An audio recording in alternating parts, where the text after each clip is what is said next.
केन्द्र सरकार विज्ञान संस्कृति मंत्रणालय पक्षर जातीय विज्ञान उत्सव अनुष्ठित हो जाइछि। एही अवसर में भोगराई ब्लॉक दहमुंडा उच्च विद्यालय छात्र छात्री माने मुंबई ठारे आयोजित उत्सव में निखुण अभिनय करी ओडिशा पाई गौरव आनिछन्ते। एथिसह नगद 10,000 टंका पुरस्कार राशि और ट्रॉफी सह मुंबई ठारे संबर्धित होई निज विद्यालय को फेरिछन्ते। विद्यालय रे पहुंचबा परे छात्र छात्री मानकु भव्य संबर्धना प्रदान करा जायछि। नाट्यकर शिक्षक देवव्रत देंक द्वारा लिखित बचाओ नाटक को निर्देशना देथिबा शिक्षक चंदन कुमार दास, शिक्षयित्री ज्योति गिरी, उत्कला राणी साहू प्रमुखों को विद्यालय तरफ संबर्धित करा जायछि। प्रधान शिक्षक आलोक कुमार प्रधान, परिचालना कमिटीर सभापति आशुतोष महांती, विद्यालय छात्र संसद सभापति मुरली मोहन पट्टनायक, समाजसेवी अमूल्य पाल एवं समस्त शिक्षक शिक्षयित्री प्रमुख कलाकार छात्र छात्री और नाट्यकार निर्देशक को पुष्पगुच्छ दे संबोधित करने सह मिठा खाइले। खुशी तो अच्छु समस्ते नाटक प्रति वर्ष दहमुंडा हाईस्कूल जाए विज्ञान नाटक समस्त भोगराई ब्लॉक बालेश्वर जिला समस्त शिक्षक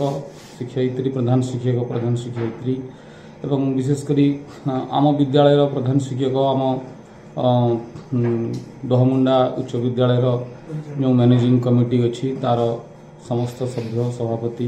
उपसभापति तथा आमर आलुमिनी कमिटीर सभापति तथा समस्त पुरातन छात्र छात्री समस्त आशीर्वाद थिला। समस्ते आमको विश करथिले। विशेष धन्यवाद देवी आम बालेश्वर जिलार डीओ मैडम को एवं एडीओ डीएसएस सार तथा भोगराई ब्लॉक आमर बीओ सार कमल लोचन सार आमर कोऑर्डिनेटर जो ब्लॉक कोऑर्डिनेटर अच्छी विज्ञान कोऑर्डिनेटर महेश्वर सार राजेंद्र सार तथा ओस्टार समस्त कर्मकर्ता समस्ते अहरह आमे जिल्लारू डेइला परठू zonal state regional Kolkata plus national पर्यंत समस्ते सब बेले आम सहित थिले आमको प्रेरणा दे चली जाफल आम आज ये पहुँचलु। पिला माने बहुत चेष्टा करिसेंती। डायरेक्टर चंदन सार दिन राति अहरह से पिला पछरे लगी ये समस्त को साधुवाद देवी ना केवल स्कूल नाटक बा छोट ड्रामा जहाँ को आम नाटक बोली कहू जात्रा नुहे से नाटक लिखापी ही भल लगे मत पिला विशेषकर नाटक लिखापी गोटे मन में उत्साह आसे। ये खुशी लगे जे जो पिला माने स्टेट लेवल बा नेशनल लेवल आम जिते नहीं जाइचु जिते थर भी से पिला माने बहुत एक्टिव हो जाती परवर्ती लाइफ रे। मु देखी जो मान को पूर्व नेशनल नहीं आम जाइलु 2015-16 से 8 जन जाक पिला समस्ते आज प्रायतः ता भर 6-7 जन चाकरी कर सारी आ जड़े 2 जन पीएचडी करुँच। पिला मान भीतर जो गोटे आग्रह उत्साह आम बहुत माने गाँवली अंचल रोचु बहुत रिमोट एरिया रूराल एरिया रोचु आम पिला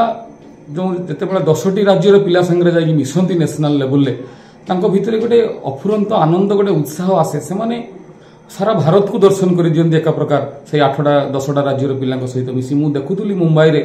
आम पिला माने जो माने हिंदी भल से कहि पारु नथिले फेरिबा बेले से माने हिंदी इंग्लिश रे कथबार्ता करुथिले स्टेज रे जाई कि से माने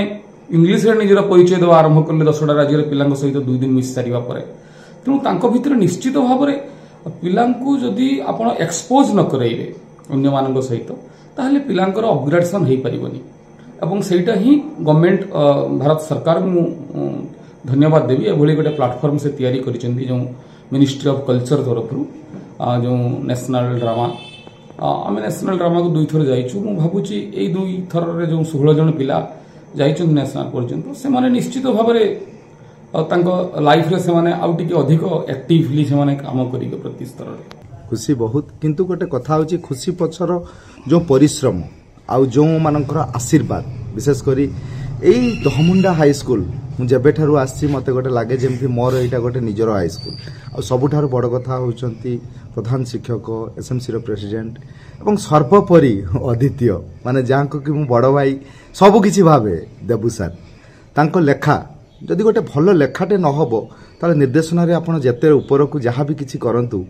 निश्चित ना किछि कमी रहिबो तेणु तार सफलता पछरे हुए तो हम उभयंकर किछि ना किछि हाथ रही साता पूर्व आपणक निर्देशना रे मध्य एक नाटक दमडा हाईस्कूल छात्र छात्री माने सुनाम आनी जातीय स्तर पहुंची आज मत द्वितीय थर स्वाद चाखिले से संपर्क में कौन कहे तो सहीटा कलिकता रे माने आमको रिजनल एवं नेशनल 2टा तक होइथिला କିନ୍ତୁ ଏଇଟା ଯୋଉ ଆମର ଯୋଉ ଗୋଟେ ଥିଲା ଯେ ପ୍ରଥମରୁ ଆମେ ଗୋଟେ ଭାବିଥିଲୁ ଯେ ଆମେ ଗୋଟେ ମିଶନ ମୁମ୍ବାଇ ଆଉ ଯୋଉଟା ଆଜି ଆମେ ସଫଳତା ହାସଲ କରିଛୁ ଆଉ ସବୁରି ପରେ ତାଙ୍କ ବାପା ମାଙ୍କର ଯୋଉ ଆଶୀର୍ବାଦ ରହିଛି ସେ ଆଶୀର୍ବାଦ ତାଙ୍କ ପ୍ରତି ରହୁ ଏବଂ କଳା ପ୍ରତି ଯୋଉ ଭଲ ପାଇବା ଭୋଗରେ ଏବଂ ଆପଣ ମାନଙ୍କର ଯୋଉ ମାନେ ସବୁବେଳେ ଆମକୁ ଯୋଉ ଉତ୍ସାହିତ କରୁଛନ୍ତି ଏଟା ମୁଁ ତ ମାନେ ପୁରା ଚିରକାମ୍ୟ ସାର୍ ବଚାଓ ନାଟକର ଲେଖକ ଯୋଉ ଦେବବ୍ରତ ଦେ ଲେଖିଛନ୍ତି ଆପଣଙ୍କୁ ନିର୍ଦ୍ଦେଶନା ଦେବାରେ କ'ଣ ଅସୁବିଧାର ସମ୍ମୁଖୀନ ହେବାକୁ ପଡ଼ିଛି କି? କିଛି ହେଇନି ସାରଙ୍କ ଲେଖାରେ ଗୋଟେ ଏତେ ମାଧୁର୍ଯ୍ୟ ଏତେ ସରଳତା ଥାଏ ଯୋଉଟା କେବେ ନିର୍ଦ୍ଦେଶନାରେ କେବେ କିଛି ବି ଆସେନି ଏବଂ ତାଙ୍କର ସେ ଯୋଉ ଫ୍ଲେକ୍ସିବିଲିଟି ଯେ ଆପଣ ସାର୍ ଯାହା କରିପାରନ୍ତି କିଛି ଅସୁବିଧା ନାହିଁ ମୁଁ ସବୁବେଳେ ତାଙ୍କ ସହିତ ପରାମର୍ଶ କରିକି ସବୁ ଆଜି ମୁହୂର୍ତ୍ତରେ ଆନନ୍ଦ ଉତ୍ସାହ ଏବଂ ଉଦ୍ଦୀପନାର ସୀମା ନାହିଁ ମୋର ଭାଷାରେ ମୁଁ ମୋ ଭାଷାରେ ମଧ୍ୟ ମୁଁ ତାକୁ ପ୍ରକାଶ କରିପାରୁନାହିଁ। ଦହମୁଣ୍ଡା ସରକାରୀ ଉଚ୍ଚ ବିଦ୍ୟାଳୟର ଯେଉଁ ଶିକ୍ଷକ ମହୋଦୟ ସମସ୍ତେ ଅଛନ୍ତି ଆମର ଆଲୋକ କୁମାର ପ୍ରଧାନ ମହୋଦୟ ହେଡ୍ ସାର୍ ଏବଂ ବିଶେଷ କରି ଦେବୁ ସାର୍ଙ୍କ ନେତୃତ୍ୱରେ ଯେଉଁ ଆମର ଗୁରୁଜୀ ଗୁରୁମା ମାନେ ଆମର ପିଲାମାନଙ୍କୁ ନେଇକି ଆମର Nehru stadium Nehru science drama ପ୍ରତିଯୋଗିତାରେ ଭାଗ ନେବା ପାଇଁ ଯେଉଁ ସୁଦୂର ଓଡ଼ିଶା ରାଜ୍ୟ ଛାଡ଼ି ମହାରାଷ୍ଟ୍ରରେ ଯେଉଁ ବମ୍ବେରେ ଯାଇ ପ୍ରଦର୍ଶନ କରି ଏବଂ ସୁନାମ ଅର୍ଜନ କରିଛନ୍ତି ସେଟା କେବଳ ଆମ ବିଦ୍ୟାଳୟ ନୁହେଁ ସମଗ୍ର ଆମର ଏ ଅଞ୍ଚଳ ପାଇଁ ଗର୍ବ ଏବଂ ଗୌରବ ଆଣିଦେଇଛି। ଯେଉଁ ପିଲାମାନେ ଖାଇବାକୁ ପାଉନଥିଲେ ମଧ୍ୟ ଦୈନ୍ୟତା ଅବସ୍ଥାରେ ଜୀବନଯାପନ କରୁଥିଲେ ଶାଗ ପଖଳ ଖାଇ ଜୀବନଯାପନ କରୁଥିଲେ ବହୁତ ଅଭିଭାବକ ମଧ୍ୟ ପିଲାଙ୍କୁ ପଠାଇବାକୁ ମଧ୍ୟ ନାରାଜ ହେଉଥିଲେ ସେ ପିଲାମାନଙ୍କ ମଧ୍ୟରୁ ଅନେକ ପିଲା ମଧ୍ୟ କୃତିତ୍ୱ ସେଠି ପ୍ରଦର୍ଶନ କରିଛନ୍ତି। ସେଠି ଆମ ସମସ୍ତଙ୍କ ପାଇଁ ଏକ ଆନନ୍ଦର କଥା ଖୁସିର କଥା ଆମର ସମସ୍ତଙ୍କର ଏ ଅନୁଷ୍ଠାନ ତରଫରୁ ଏ ପିଲାଙ୍କ ଉପରେ ସମସ୍ତଙ୍କର ଆଶୀର୍ବାଦ ରହିଛି ସେମାନଙ୍କର ଭବିଷ୍ୟତ ଉଜ୍ଜଳ ଭବିଷ୍ୟତ ଆମେ କାମନା କରୁଛୁ। ଭୋଗରାଇରୁ ଶିବନାରାୟଣ ପାତ୍ରଙ୍କ ରିପୋର୍ଟ ସମୟ ଲାଇଭ୍।